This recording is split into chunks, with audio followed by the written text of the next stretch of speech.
So guys, welcome back to my channel, that is Space Chat with Sachin. So friends, in my previous video we have discussed about the origin of our universe through the drastic explosion in space about 13.8 billion years ago, and that is called the Great Explosion of Big Bang. Big Bang theory is only satisfied theory and greatly accepted theory in the field of cosmology and physics because it defines the pattern and rules or regulations of our universe through a great extent. But friends, in this video, we will discuss about the pattern of our universe, which pattern our universe follows, and what is the secret of phi. So friends, let's start this video without wasting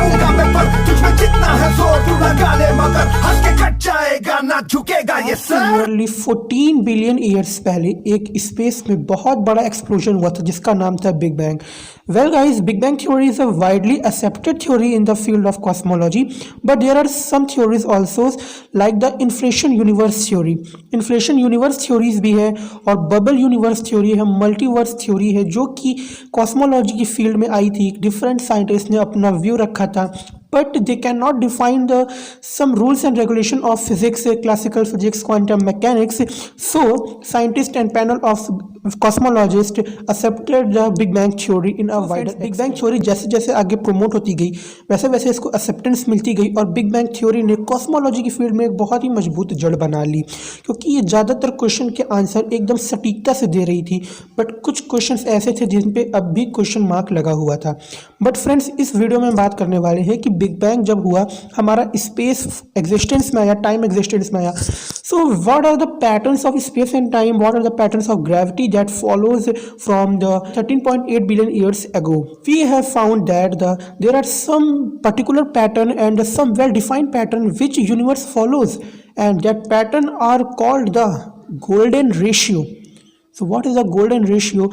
Before knowing this pattern, we have to know about something new that is called phi. Well guys, you also know about the phi, which is used for symbol in physics and mathematics for different topics, but there are think that the value of phi is constant, that is something around 1.68 or 1.65. Like the value of pi, the value of pi is 3.14 something and the value of phi is 1.6 something. So friends, what is this phi? ये phi क्या है? Friends, एक ऐसा pattern originate किया फेबिनेकी नाम के एक genius ने, जिसको हम लोग अगर एक पैटर्न में रखें तो एक सीरीज़ बन जाएगी, एक पर्टिकुलर सीरीज़ बन जाएगी जिसका नाम है फेबिनेकी सीरीज़.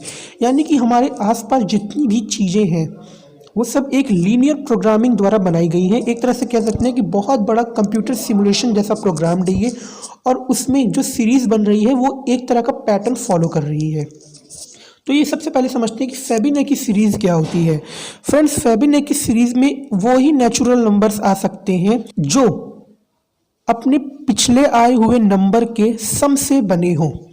फॉर एग्जांपल, जैसे आप स्क्रीन पर देख सकते हैं कि इसमें पहला नंबर 1 होगा और इसके बाद जो नंबर आएगा वो भी 1 होगा, क्योंकि इस 1 से पहले भी एक ही 1 था, तो दोनों को मतलब एक 1 को जोड़ेंगे तो 1 ही होगा. लेकिन इस सीरीज़ में थर्ड नंबर 2 होगा क्योंकि इसके पिछले दो नंबर का सम 2 आएगा. फिर थर्ड नंबर जो फोर्थ नंबर जो होगा वो 3 होगा क्योंकि 2 + 1 3 होता है. अगला नंबर 5 होगा क्योंकि 3 + 2 5 होता है. और इस तरह ये सीरीज़ इनफाइनाइटली चलती चली जाएगी और इसी सीरीज़ को फेबिनेकी सीरीज़ भी कहते हैं.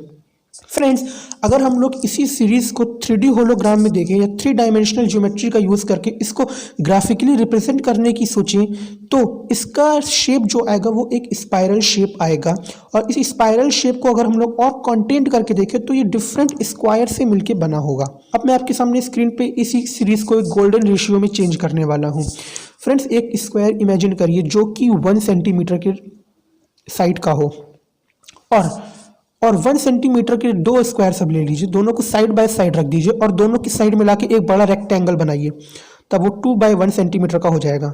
अब तीनों को साइड बाय साइड रख के और बड़ा स्क्वायर बनाइए, तब वो और भी बड़ी साइड का होगा. और इन्हीं को तीनों को जोड़ के एक और स्क्वायर बनाइए, जो कि इस तरह करते करते काफ़ी सारे स्क्वायर्स बनते जाएंगे. अब आपको क्या करना है, छोटे वाले स्क्वायर से शुरू करना है. डायगोनली अपोजिट साइड जो है वहाँ से एक क्वार्टर सर्कल ड्रॉ करना है. डायगोनल अपोजिट साइड से। इसी तरह सभी स्क्वायर्स में अगर आप डायगोनल अपोजिट साइड से एक क्वार्टर सर्कल ड्रॉ करते जाएंगे तो एक सीरीज मिलेगी आपको जो कि स्पाइरल शेप फॉलो कर रही होगी, और इसी पैटर्न को कहते हैं गोल्डन रेशियो। फ्रेंड्स, ऐसा क्यों है, इसको गोल्डन रेशियो क्यों कहते हैं? क्योंकि जो एक सक्सेसिव स्क्वायर की साइड है, अगर उसको अपने प्रीसीडिंग स्क्वायर की साइड से डिवाइड करेंगे तो उसका सम नियरली या अप्रॉक्सीमेटली 1.6 के इक्वल आएगा, 1.6 समथिंग, जिसकी वैल्यू 5 होती है। ठीक यही चीज़ फेबिनेकी सीरीज में भी तो हो रहा था। जब हम लोग आगे वाले नंबर्स को पिछले वाले नंबर से डिवाइड कर रहे थे तो उसकी वैल्यू कहीं ना कहीं 1 पॉइंट समथिंग ही आ रही थी। जैसे जैसे ये सीरीज आगे बढ़ती जाएगी, नंबर इंक्रीज करते जाएंगे, वैसे वैसे इनका रेशियो, आगे वाले नंबर से पिछले वाले नंबर का रेशियो 5 के करीब पहुंचता जाएगा। जैसे जैसे नंबर बढ़ेंगे वैसे वैसे इसकी वैल्यू अप्रॉक्सीमेशन कम होते जाएंगे और एक्यूरेशन बढ़ती जाएगी, और एक समय ऐसा आएगा कि ये 5 के इक्वल हो जाएगा। ठीक यही चीज़ इस स्क्वायर के साइड्स में भी हो रही थी।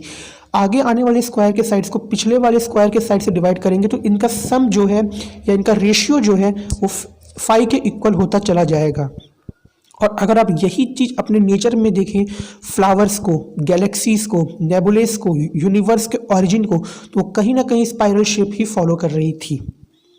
और आपको एक फैक्ट ये भी बता दें कि अगर आप कोई भी ड्राइंग बनाते हैं, कोई भी चीज़ बनाते हैं, अगर उसका डायग्राम, उसका स्ट्रक्चर इस स्पाइरल शेप से मिलता जुलता होगा तो वो दिखने में और भी अच्छी लगने लगेगी, फिर चाहे वो कोई भी बड़ा स्कल्पचर हो या कोई भी बहुत ही फेमस पेंटिंग। और अगर उसका शेप 5 जैसा या 3D होलोग्राम की बात करें तो इसी पैटर्न को फॉलो करते हुए अगर वो स्पाइरल शेप का हुआ तो और भी अट्रैक्ट। कैसी लगी आपको ये information? Hope you like this video. If you want to ask some question so please make a drop in comment section. Thank you for watching my video. Kindly like, share and subscribe my channel.